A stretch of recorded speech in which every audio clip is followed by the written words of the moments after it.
Noong 2023 nang bumagsak ang Russian glide bomb sa mga lungsod ng Ukraine, tila hindi na ito mapipigilan.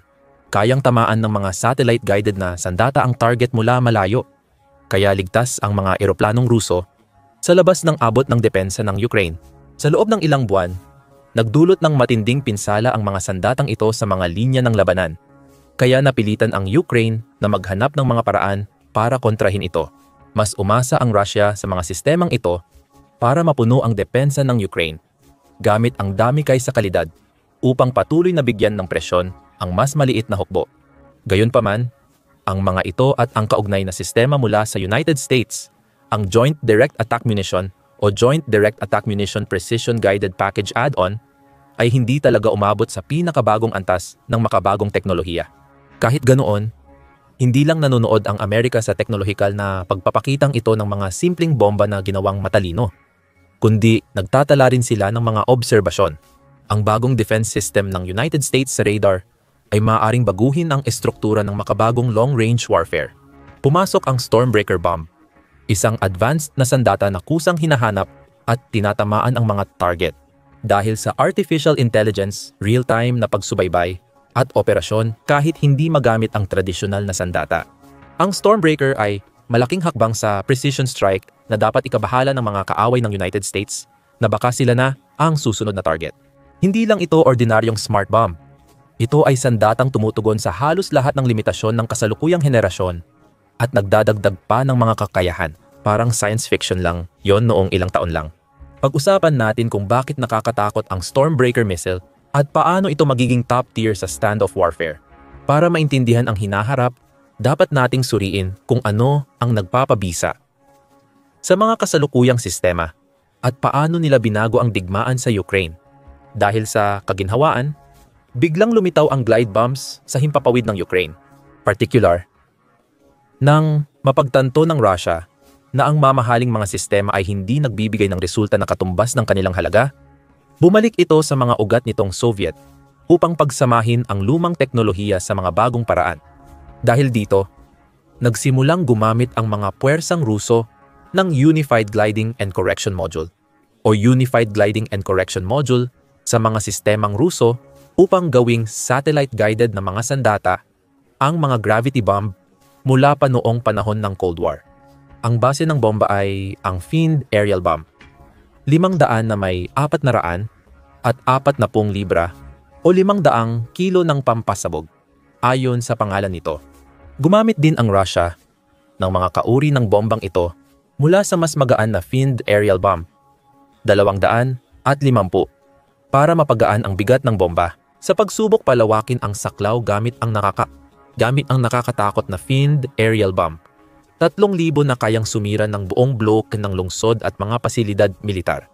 Dinadagdagan lang ng Unified Gliding and Correction Module ng simpleng aerodynamic system ang bomba para makalipad ito, sa halip na diretsong bumagsak sa parabola. Habang ang isang Integrated Inertial Guidance System ay nagpapahintulot ng maliliit na pagwawasto ng direksyon. Sa anumang kaso, nananatiling walang sariling propulsyon ang bomba, kaya mas mahirap itong matukoy ng mga makabagong sistema ng interception na sumusubaybay gamit ang init. Sa kabila, ginagamit ang Joint Direct Attack Munition Guidance Kit para gawing precision weapon ang mga ordinaryong bomba. Dinadagdagan ng kit ng mga aerodynamic strike, isang buntot na may mga control surface, at isang global positioning system, enabled na guidance system, na nagbibigay daan sa binagong bomba na tamaan ang mga target ng may mataas na katumpakan. Ang mga upgrade na ito ay nangangahulugan na ang traditional na gravity bomb na dati limitado lamang sa free-fall deployment mula sa mga bomber ay maaari na ngayong ilunsad mula sa mga fighter jet at iba pang sasakyang panghimpapawid, na lubos na nagpapalawak ng tactical na kakayahan at haba ng gamit nito. Ang Joint Direct Attack Munition Bombs ay kilala bilang Guided Bomb Units. Guided Bomb Unit, gaya ng Guided Bomb Unit. 31 na pinagsasama ang Joint Direct Attack Munition Kit sa 2,000 pound bomb live. 100 siya o Mark 84. Bagamat ang mga bombang ito ay dinisenyo upang dumulas papunta sa kanilang mga target mula sa malalayong distansya, wala silang kakayahang magpalutang-lutang sa ere. Ang kanilang mga control surface ay nagbibigay daan sa mga pag-aayos habang nasa kalagitnaan ng biyahe. Ngunit ang pangunahing layunin ng mga ito ay maghatid ng eksaktong, direktang atake, hindi ang umikot o maghintay sa ibabaw ng isang labanan. Napatunayan na ng mga sandatang ito na napaka-epektibo laban sa mga hindi gumagalaw na target. Ang mga bombang may Unified Gliding and Correction Module ay kayang tumama sa mga target na hanggang 60 milya ang layo. Napatunayang epektibo ang mga sandatang ito laban sa mga hindi gumagalaw na target. Ang Unified Gliding and Correction Module bombs ay kayang tumama sa target hanggang 60 milya ang layo. Kaya ligtas maglunsad ang mga eroplano mula malayo. Gumamit ang Ukraine ng Joint Direct Attack Munition Extended Range at Guided Bomb Unit, 39 small diameter bombs mula Amerika at Australia, na may parehong layo at bisa. Dahil dito, nagkaroon ng hindi kanais-nais na sitwasyon kung saan ang panig na may mas maraming sandata o mas mahusay na depensang sistema ang nananalo. Sa kasalukuyan, bahagyang pabor ito sa Russia dahil mukhang hindi nauubos ang mga Soviet-era na bomba sa kahit anong makatwirang sukatan. Umaasa ang Ukraine sa NATO para sa supply. Malaki ang pagkaantala kumpara sa kakayahan nilang gumawa ng sariling drone. Kaya ito ang pangunahing paraan nilang malampasan ang kakulangan. Gayunpaman, kahit matagumpay sila sa labanan at malawak ang gamit sa Ukraine, ang mga glide bomb ngayon ay may limitasyon kaya hindi na sila epektibo laban sa mas advanced na taktika at teknolohiya ng militar, gaya ng Estados Unidos o China. Una, may problema sa abot. Kahit ang mga glide bomb na may pinalawak na abot tulad ng Joint Direct Attack Munition Extended Range, ay nangangailangan pa rin ng mga eroplano na lumapit sa loob ng humigit kumulang 45 milya mula sa kanilang mga target. Depende ito sa modelong bomba na gamit sa conversion kit. Sa harap ng advanced air defense, tulad ng S-400 ng Rusya o HQ-9 ng China, nalalagay sa panganib ang mga eroplano. Ang modernong surface-to-air missile system ay kayang tamaan ang target lampas 60 milya, kaya ang pag-atake gamit ang glide bomb ay nagiging suicide mission laban sa kapantay na kalaban. May kakayahan ang makabagong radar na mag-detect ng target sa daan-daang milya. Kung malapit silang mailagay sa harap, matutukoy nila ang paparating na eroplano. Bago pa man nila magamit ang kanilang mga sandata, nalalagay na sila sa panganib na maharang. Mas critical pa, karamihan sa mga sandatang ito ay halos bulag na kapag nailunsad na. Gamit ang Global Positioning System, Assisted Inertial Guidance, tinatamaan lang nila ang mga itinakdang koordinada bago ilunsad. Kung umusog ng 50 talampakan ang tangke, matapos ihulog ang bomba, mamimintis ito at tatama lang sa lupa habang nakakatakas ang target. Lalo pang pinapalala ito ng napakalaking pagkakaiba-iba ng antas ng katumpakan na maaring taglain ng bomba.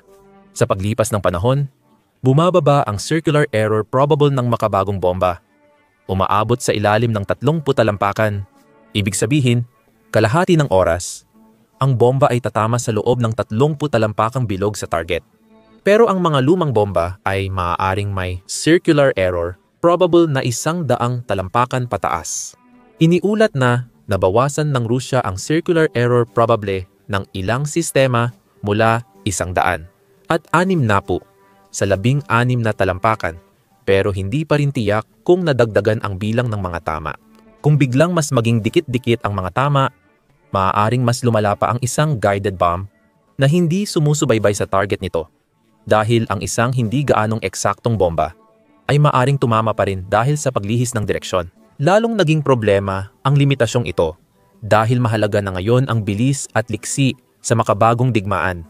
Ang mga artillery system ngayon ay nagpapaputok at agad umaalis para iwasan ang counter-attack. Hindi na tumatagal sa isang lugar. Agad lumilipat ng pwesto ang mga mobile air defense platform, pati na rin ang command post at supply depot na dinisenyo para sa mabilisang paglipat. Dahil mabilis gumalaw ang mga target, nagkakaroon ng kaunting pagkakaiba ang glide bombs sa gravity bomb dahil hindi nila nasasabayan ito.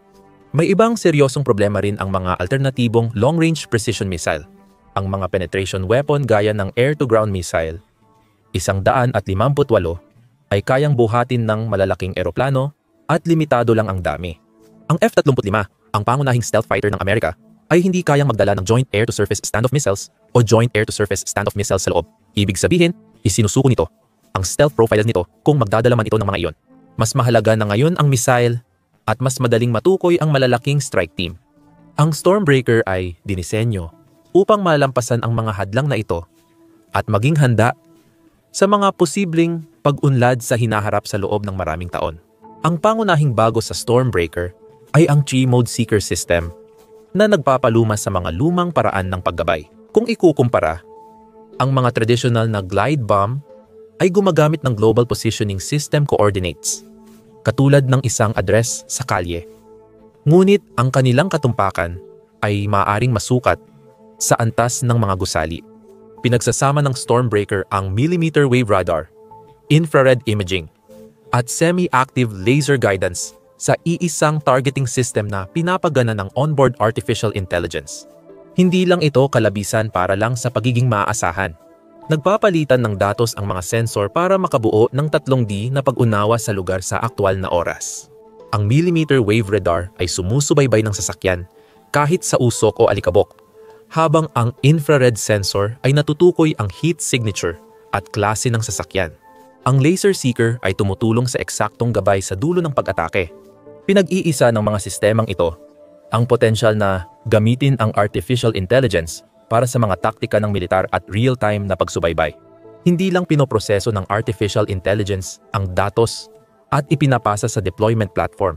Ginagamit nito ang libu-libong simulated combat scenarios at test data para mag-prioritize ng target, tukuyin ang pain at totoong banta, at mag-adjust sa countermeasure habang nasa ere.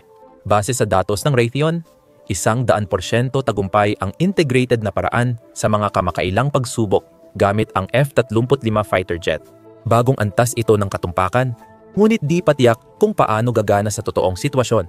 Tandaan, kahit pinahusay ng Rusya ang precision strike gamit ang glide bomb, madalas pa ring napipigilan ng Ukraine ang mga ito gamit ang elektronikong paraan. Dahil dito, kailangan ng Rusya ng hanggang 16 na bomba para sa bawat aktwal na tama, na nagbababa ng tagumpay sa isang napakababang 6%. Malalampasan ito sa pagpapabuti ng tracking system gaya ng two-way data link sa pagitan ng misil at eroplanong naglalabas nito. Sa ganitong paraan, pwedeng magpadala ng flight at navigational data ang misil sa jet at makatanggap ng updated coordinates mula sa sistema. Pagkatapos, maaaring gumawa ang onboard computer ng maliliit na pagbabago sa flight path ng misil upang baguhin ang trajectory nito, o kahit na ganap na baguhin ang target nito. Kaugnay ito sa kakayahan ni Stormbreaker na maghanap ng mga gumagalaw na target na may pambihirang katumpakan. Ang mga naunang smart bomb ay parang napakatumpak lang na mga bala ng artilyerya. Itinuturo mo lang sila sa mga coordinate at umaasa kang mananatili doon ang target. Kapag pinagsama ang dalawang sistema, kaya ng Stormbreaker na subaybayan, tukuyin at habulin ang mga target sa buong paglipad nito. Gumagana ito hanggang 45 milya sa gumagalaw na target, kapareho ng abot ng Joint Direct Attack Munition at Unified Gliding and Correction Module sa nakatigil na target. Bukod pa rito, ang pinahusay na aerodinamika at mas mahusay na pag-target ay nangangahulugan na ang Stormbreaker ay dinisenyo upang epektibong tamaan ang mga nakatigil na target sa layong humigit kumulang 70 milya. Nagbibigay ito ng solusyon para magamit ng United States fighter jet ang real-time na datos at manatiling hindi matukoy ng radar ng kalaban habang tumatarget ng mga nakatigil na target. Bukod pa rito, iniiwasan nitong gamitin nila ang mga air-to-ground missile para sa mga gumagalaw na target na karaniwang mas mahal bilhin at gamitin sa operasyon. Pinag-iisa ng Stormbreaker ang dalawang armas sa isa, kaya mas madali para sa puwersa ng United States ang pagtukoy ng target at taktika. Dagdag pa, ang mas mahabang abot sa target ay nagpapahintulot sa mga eroplanong Amerikano na maiwasan ang saklaw ng karamihan sa surface-to-air missile system at gumamit ng maraming armas sa bawat sortie. Kayang magdala ng F-15 E-Strike Eagle ng 28 Stormbreaker ng sabay dahil sa suspension unit na pumapayag maglagay ng 4 na bomba bawat hardpoint. Pinapahintulutan nito ang lumang eroplano na umatake ng mas maraming target sa isang misyon kumpara sa buong squadron na gumagamit ng tradisyonal na mabibigat na misil. Nagbibigay din ang pinalawak na saklaw ng mahalagang tactical na flexibility Kayang magpalipad ng sandata ang eroplano at mabilis lumayo mula sa binabantayang himpapawid. Kaya nababawasan ang oras ng pagkakalantad sa depensa. Kayang magpadala ng maraming eroplano ng sandata mula sa iba't ibang direksyon. Kaya nalalampasan ang depensa dahil sa sabay-sabay na atake. Para sa stealth na eroplano, ang dagdag na abot ay tumutulong mapanatili ang mababang visibility habang tinatarget ang kalaban sa malalayong bahagi ng himpapawid. Hindi ito posible gamit ang sandatang maikling abot na kailangan ng malapitang paglapit. Dahil malapit nang ilabas ng United States ang susunod na henerasyon ng stealth jet, ang bagong ipinakilalang F-47, mas mahalaga ang mananatiling tago at mapanganib habang mas nagbabantay at siksik ang himpapawid. May psikolohikal ding epekto ang sandatang ito sa kalaban. Dati, isa sa mga paraan kontra glide bombs ay ang madalas na paglilipat ng air defense system matapos ang bawat pagharang. Iniiwasan ang ganti sa hindi pagtigil sa isang lugar. Pero ang mga mobile air defense o mga crew ay ngayon humaharap sa isang sandata na kayang habulin sila kahit pa magmaniobra sila para umiwas. At may isa pang aspeto na nagpapaliwanag kung bakit tinawag na Stormbreaker ang bombang ito sa simula pa lang. Kahinaan ng mga precision weapon ang panahon mula nang ito'y umpisahan. Ang laser-guided bomb ay walang silbi tuwing maulap o umuulan dahil sa targeting system nito. Hindi tumatagos ang laser reticle ng eroplanong naglalabas sa alikabok at nababago kapag tumama sa ulap, singaw o debris. Kahit ang mga sandatang ginagabayan ng Global Positioning System ay maaaring maligaw ng landas dahil sa panghihimasok ng atmosfera. Tinatanggal ng Integrated Sensor Suite ng Stormbreaker ang hadlang ng panahon. Epektibo ang millimeter wave radar kahit sa kondisyong nagpapahina sa ibang presisyon na sandata. Hindi kayang pigilan ng bagyong ulap, sandstorm, at usok ng tao ang sandatang nakakakita sa maraming spektrum ng sabay. Mahalaga rin, ang missile ay kayang kumuha ng tracking data mula sa iba't ibang direksyon at gumawa ng maliliit na in-flight correction gamit ang onboard computer nito dahil nakadisenyo itong isama sa mas malawak na sistema ng impormasyon. Isa sa pangunahing tampok ng Raytheon ay ang kakayahang gumana sa lahat ng panahon ayon sa press release ng kumpanya. Gumagana ang sandata kahit masamang panahon dahil sa tri-mode seeker na may infrared at millimeter wave radar na nakakakita sa hamog, usok at ulan. Ngunit higit pa sa kakayahan nitong gumana, ang Stormbreaker ay nagpapakita ng malaking pag-unlad sa kakayahan ng mga sandata na magamit sa maliit nitong laki. May habang 69 na pulgada at timbang na 200 at 4 na libra dinisenyo ito para palawakin ang kakayahan ng fleet ng stealth fighter ng Amerika. Ang pangunahing layunin ng sandata ay 4 na beses na dagdagan ang kakayahan sa pagdadala at pag-atake kaysa sa kasalukuyang 1,000 at 2,000 libra na misayli. Dahil dito, ang isang F-35 ay kayang magdala ng 8 Stormbreaker sa loob, kasama ang 2 air intercept missile, 100 at 20 AMRAM habang nananatili pa rin ang kakayahan nitong umiwas sa radar. Nagbago ang Lightning II mula stealth platform na may limitadong payload, naging sistemang kayang umatake ng maraming target sa iba't ibang larangan. Kung hindi kailangan ang stealth, pwedeng lagyan ng F-35 ng 16 Stormbreaker sa labas, kaya 24 precision-guided sandata ang kabuang kapasidad. Ang kakayahang ito na magdala ng napakaraming sandata ay makikita rin sa mga naunang modelo ng jet. Ang F-15E Strike Eagle ay kayang magdala ng 28 sandata gamit ang suspension units, samantalang ang F-22 Raptor ay may 8 missile sa internal base. Nagpalit ito mula sa pagiging nakatuon sa air superiority patungo sa pakikipaglaban mula sa malayo. Makikita sa bagong datos ng pagbili ang dedikasyon ng Amerika sa kakayahang ito. Batay sa 2,000 at 22 Pentagon ulat, may 12,021,600 unit para sa Air Force at dagdag na 5,000 para sa Navy ang kasalukuyang opsyon sa pagbili. Di tiyak kung ilan na ang naipadala. Pero sa ulat ng 2,000 at 24, may bagong order ng di bababa sa 1,500 sandata. Mula 2,000 at 15 hanggang 2,000 at 23, umabot sa 2,000 at 600 unit ang kabuang order. Inaasahan ding magiging abot kaya ang aktwal na halaga ng missile. Ang Stormbreaker na may presyong $70,000. 20,000 bawat unit ay kasing presyo ng Hellfire missile, pero 7-10 beses na mas malayo ang abot at mas malakas ang pinsala. Dahil dito, mas mahal ito kumpara sa JDAM at mga Russian glide bomb para sa mga hindi gumagalaw na target. Gayunpaman, kailangan mong isaalang-alang ang dagdag na flexibility at mas maraming option sa payload. Ang Stormbreaker ay ipinopromote bilang sandatang may 4 na operational mode, kaya't halos nagiging universal na precision weapon ito. Ang Coordinate Attack Mode ay parang traditional na glide bombs para sa pre-planned na pag-atake sa kilalang static targets. Ang Normal Attack Mode ay nagbibigay daan sa pag-atake ng mga nakatigil o gumagalaw na target sa anumang panahon gamit ang sensor fusion. Ang Immediate Attack Mode ay hinahanap ang mga target habang lumilipad ang sandata. Ang Laser Illuminated Attack Mode ay nag-aalok ng laser guide na katumpakan kapag tropa o sasakyang panghimpapawid ang nagtutukoy ng target. Nagbibigay ito sa United States ng natatanging kahandaan at paghahanda sa labanan. Maaaring tumugon ang mga puwersang Amerikano sa nagbabagong taktikal na sitwasyon nang hindi na kailangang bumalik sa base para kumuha ng ibang uri ng bala o armas.